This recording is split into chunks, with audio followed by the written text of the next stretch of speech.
بسم اللہ الرحمن الرحیم۔ شروع کرتا ہوں اللہ کے بابرکت نام سے جو بڑا مہربان نہایت رحم والا ہے۔ اسلامک ڈسکوری کے معزز ناظرین، السلام علیکم۔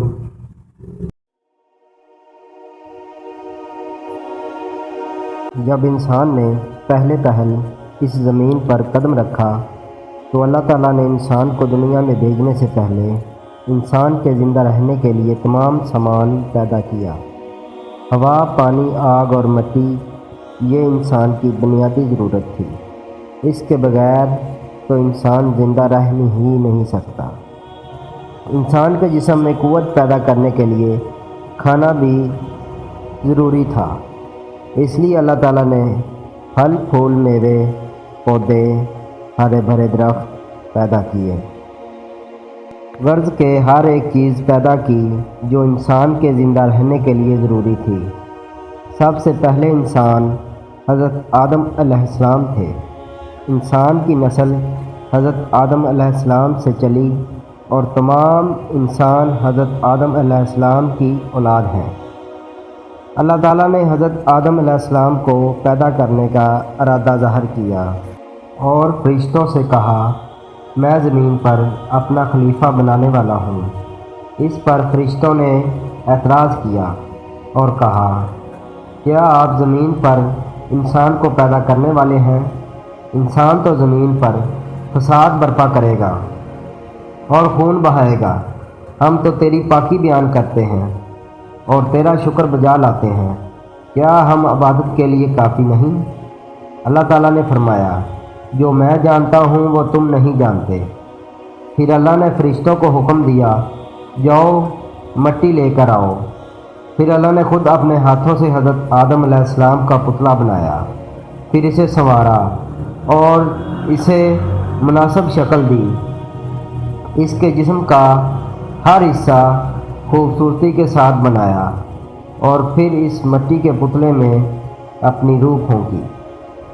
پھر اللہ نے فرشتوں سے پوچھا کہ چیزوں کے نام بتاؤ اگر تم سچے ہو۔ فرشتوں نے جواب دیا، ہم نہیں جانتے، سب سے زیادہ تو آپ جانتے ہیں۔ ہم تو بس اتنا ہی علم رکھتے ہیں جتنا آپ نے ہمیں سکھایا ہے۔ آپ بڑے علم اور برکت والے ہیں۔ اللہ تعالیٰ نے حضرت آدم علیہ السلام سے کہا، اے آدم، فرشتوں کو ان چیزوں کے نام بتاؤ۔ آدم علیہ السلام نے تمام چیزوں کے نام بتا دیے۔ تو اللہ تعالیٰ نے فرشتوں سے کہا، کیا میں تم سے نہ کہتا تھا کہ آسمانوں اور زمینوں کے اندر کی پوشیدہ باتوں کو میں جانتا ہوں، اور جو کچھ تم ظاہر کرتے ہو اور چھپائے رکھتے ہو سب کا علم رکھتا ہوں۔ پھر اللہ تعالیٰ نے فرشتوں کو حکم دیا کہ آدم کو سجدہ کرو۔ تمام فرشتوں نے آدم کو سجدہ کیا، لیکن ابلیس نے سجدہ کرنے سے انکار کر دیا۔ وہ غرور کرنے والوں میں سے تھا۔ اللہ تعالیٰ نے پوچھا، تجھے کس نے سجدہ کرنے سے روکا جبکہ میں نے تجھے حکم دیا؟ ابلیس نے کہا کہ آپ نے انسانوں کو مٹی سے بنایا اور مجھے آگ سے پیدا کیا۔ جب ابلیس نے سجدہ کرنے سے انکار کیا تو اللہ تعالیٰ نے فرمایا، تو آسمان سے اتر، تو نے تکبر کیا اور تو ذلیل و خوار ہوا۔ ابلیس نے کہا کہ مجھے قیامت والے دن تک مہلت دی جائے۔ اس پر اللہ تعالیٰ نے فرمایا، یا تجھے مہلت دی۔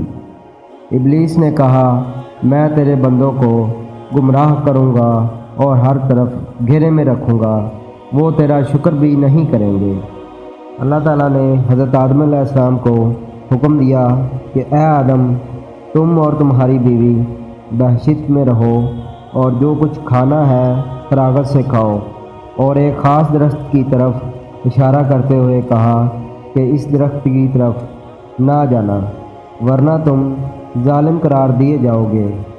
چنانچہ حضرت آدم علیہ السلام اور حضرت بی بی حوا آرام سے رہنے لگے تو شیطان نے دونوں کے دلوں میں وسوسے ڈالنا شروع کر دیے کہ تمہارے رب نے تم دونوں کو اس درخت کے قریب جانے سے اس لیے منع فرمایا ہے کہ کہیں ایسا نہ ہو کہ تم ہمیشہ ہمیشہ کے لیے زندہ رہنے لگو۔ میں تمہارا خیر خواہ ہوں اور تم دونوں کی بھلائی چاہتا ہوں۔ شیطان کے فریب میں آ کر حضرت آدم علیہ السلام اور حوا نے درخت کا پھل کھایا تو دونوں بہشتی لباس سے محروم ہو گئے۔ ان کے جسم سے بہشت کا لباس اتر گیا۔ دونوں اپنے اوپر جنت کے پتے جوڑ جوڑ کر رکھنے لگے۔ اللہ تعالیٰ نے ان کو پکارا اور کہا، کیا میں نے تم دونوں کو اس درخت کے قریب جانے سے منع نہیں کیا تھا؟ اور یہ نہ کہا تھا کہ شیطان تمہارا بڑا دشمن ہے؟